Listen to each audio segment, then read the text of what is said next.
जो इस वक्त सूरत हाल है इस ख़ित्ते में, जो भारत की जानिब से जिस तरीक़े का गैर ज़िम्मेदाराना रवैया इख्तियार किया गया, उस पर भी बात करनी थी। और सबसे पहले तो ये बात भी करना ज़रूरी है कि जो मकबूजा जम्मू कश्मीर में दहशतगर्दी का वाक़या हुआ, उसकी हम सब ने मज़म्मत की। पाकिस्तान के अंदर लीडरशिप मुख्तलिफ सियासी जमातों की उन्होंने की, पाकिस्तान पीपल्स पार्टी के चेयरमैन ने की, पाकिस्तान की हुकूमत ने भी की। लेकिन उसके बाद जब भारत की तरफ से यकायक बग़ैर किसी तहकीक के, बग़ैर किसी एविडेंस के फौरी तौर पर पाकिस्तान पर जो घिनौना गलत इल्ज़ाम लगाया गया, वो काबिल अफसोस है और उसकी भी हमने भरपूर मज़म्मत की। यूँ लगता है कि मोदी सरकार पहले ही तैयार बैठी थी कि वो फ़ौरन पाकिस्तान पर इल्ज़ाम तराशी करे। और इल्ज़ाम तराशी तो जिस तरीके से पाकिस्तान पीपल्स पार्टी के चेयरमैन ने कल जलसे में भी कहा कि इल्ज़ाम तराशी तो वो करते हैं, लेकिन इल्ज़ाम के बाद यकायक जो उन्होंने संगीन फैसले किए और उनका ऐलान किया, वो काबिल अफसोस है और काबिल मज़म्मत भी है। हम समझते हैं कि हम अपने पड़ोसी को तो बदल नहीं सकते, लेकिन पड़ोसी को ये ज़रूर याद दिला सकते हैं कि पाकिस्तान एक सॉवरेन कंट्री है, पाकिस्तान एक जिम्मेदार न्यूक्लियर कंट्री है। आपको ये सोचना चाहिए, ये समझना चाहिए, इस बात का एहसास करना चाहिए कि आप कोई भी फैसला करके उसका ऐलान जिस सोच से करेंगे वो सोच एक्सपोज हो जाएगी। इस वक्त भारत की सोच एक्सपोज हो चुकी है। भारत को या तो पाकिस्तान फोबिया है या पाकिस्तान ऑब्सेशन है, क्योंकि किसी एक आम वाक़े की भी तफ्तीश के बगैर कभी इल्ज़ाम नहीं लगाया जा सकता। ये तो एक टेररिस्ट अटैक है। पाकिस्तान खुद टेररिज्म का बहुत बड़ा विक्टिम है। 90,000 तकरीबन 90,000 जानें पाकिस्तान ने कुर्बान की हैं दहशतगर्दी की इस जंग के खिलाफ। उसमें हमारे आर्म्ड फोर्सेस के एहलकार हैं, उसमें हमारे पुलिस के एहलकार हैं, उसमें हमारी आवाम का खून शामिल है। पाकिस्तान ये सोच ही नहीं सकता जिस तरह का इल्ज़ाम भारत सरकार आज पाकिस्तान पर बगैर किसी सबूत के लगा रही है। वो अपनी कम अक्ली का मुजाहरा कर रही है, वो अपनी खुद इंटेलेक्ट का मुजाहरा कर रही है, और जिस तरह का इंटेलेक्ट उनके मीडिया पे हमें नजर आ रहा है।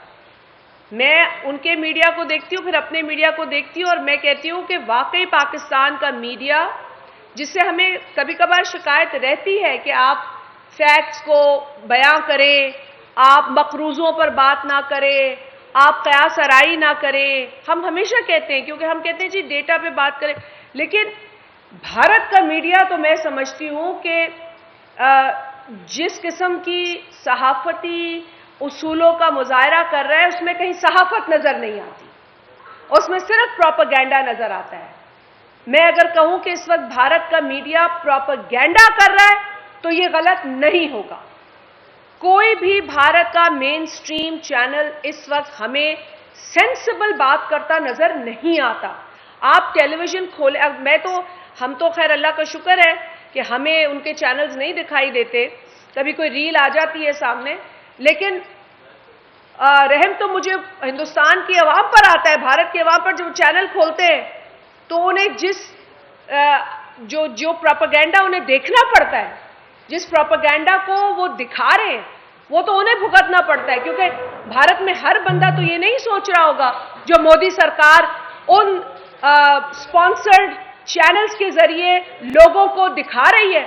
वो कभी कहीं से आता है, वो सीढ़ियों से उतर रहा है, वो चीखता चिल्लाता, एंकर उतर रहा है, वो चीखता चिल्लाता कुर्सी पे बैठता है, वो चीखता चिल्लाता अपने जो गेस्ट है उनसे बात करता है, चीख चीख के सवाल करता है। सनसनी फैलाई जा रही है सिर्फ और सिर्फ भारतीय चैनल्स के ऊपर। और बहुत ही मैं समझती हूँ कि ये अगर कोई भी वो चैनल देखे सिर्फ पाकिस्तानी ना देखे, किसी भी और मुल्क का रहवासी देखे, सिटीजन देखे, तो उसे समझ आ जाएगी कि ये किस कदर टोपी ड्रामा भारतीय मेन स्ट्रीम मीडिया पर मचाया जा रहा है। लेकिन ये बात भी हकीकत है कि भारत में जो बराए नाम फ्रीडम है, जो बराए नाम सेक्युलरिज्म है, उसका भी पर्दाफाश हो चुका है। वहाँ के चैनल्स खरीदे जा चुके हैं, वहाँ के एंकर्स खरीदे जा चुके हैं और आज सब वाज़ेह हो गया। उनका फिर भी शायद कोई वीलॉग कर रहा हो या कोई सोशल मीडिया का पे कोई अपनी बात कर रहा हो, तो वो एक अलग कहानी है, शायद कहीं सच्चाई वहाँ से निकलती हो और निकल रही होगी। लेकिन जो मेन स्ट्रीम हिंदुस्तान, भारत का मीडिया है, वो सिर्फ और सिर्फ प्रोपेगेंडा को आगे बढ़ा रहा है, चीखम पुकार कर रहा है और वो सिर्फ वो कर रहा है जो उसे मोदी सरकार कह रही है कि करो। और अफसोसनाक बात है, कल चेयरमैन बिलावल भुट्टो जरदारी साहब ने जो सखर के अंदर एक अजीम शान जलसा था पाकिस्तान पीपल्स पार्टी का, उससे खिताब करते हुए एक बार फिर जो इंडियन अग्रेशन है, जो भारत की अग्रेशन है, उसकी मजम्मत की। बिलावल साहब ने कल ये भी फरमाया कि मोदी सरकार अपने सिक्योरिटी लैप्स को, अपनी कमजोरियों को छुपाने के लिए पाकिस्तान पर इस तरह का इल्ज़ाम लगा रही है, जबकि हकीकत तो ये है कि पाकिस्तान हर वक्त कोशिश करता है कि खित्ते में अमन हो, चाहे वो दहशतगर्दी की जंग में अपना कंट्रीब्यूशन डालकर हो, चाहे वो अपने पड़ोसियों के साथ मामलात को, ताल्लुकात को बेहतर करने की बात हो। हमने हमेशा मुस्बित अप्रोच से काम लिया है।